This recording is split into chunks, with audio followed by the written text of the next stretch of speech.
মাগুরায় ধর্ষণের শিকার ৮ বছরের শিশু আসিয়ার মর্মান্তিক মৃত্যুতে শোকের ছায়া নেমেছে শোবিজ অঙ্গনেও। দেশের শোবিজের একাধিক তারকা তাদের সামাজিক যোগাযোগ মাধ্যমে এই নৃশংস ঘটনার তীব্র নিন্দা জানিয়ে আসিয়ার মৃত্যুতে শোক প্রকাশ করেছেন।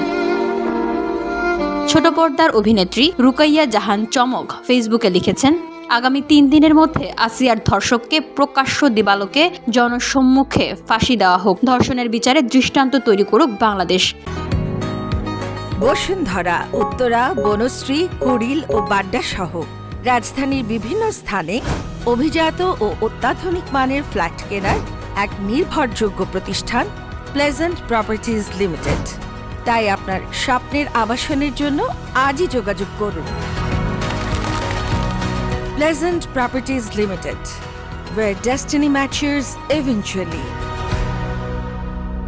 অন্যদিকে অভিনেত্রী তমা মির্জা সোশ্যাল মিডিয়াতে লিখেছেন, আল্লাহ শুনেন, পশু ধরে রেখে দেন না মেরে ফেলে, আবর্জনা পরিষ্কার করে ফেলতে হয়, দুর্গন্ধ ছড়াতে হয় না। ধর্ষক কেন বেঁচে থাকবে?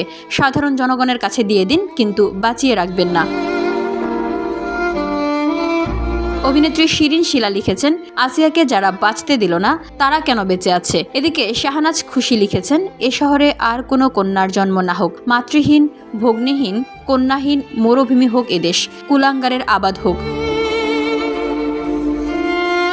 চিত্রনায়িকা রাজ রিপা তার সোশ্যাল মিডিয়া হ্যান্ডেলে শক্তভাবে শোক প্রকাশ করেছেন। তিনি লিখেছেন, চুরি, ছিনতাই, খুন খারাপি ও ধর্ষণের বাংলাদেশ আসিয়া আর নেই। হয়তো ধর্ষণের পরবর্তী শিকার আমি বা আপনি।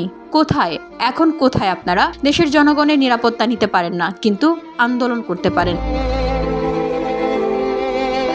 আসিয়ার নির্মম মৃত্যুর ঘটনায় সারা দেশে ক্ষোভের সৃষ্টি হয়েছে। চিকিৎসাধীন অবস্থায় শেষ নিঃশ্বাস ত্যাগ করেন Asiya. Bangladesh army verified Facebook page থেকে বিষয়টি নিশ্চিত করা হয়েছে।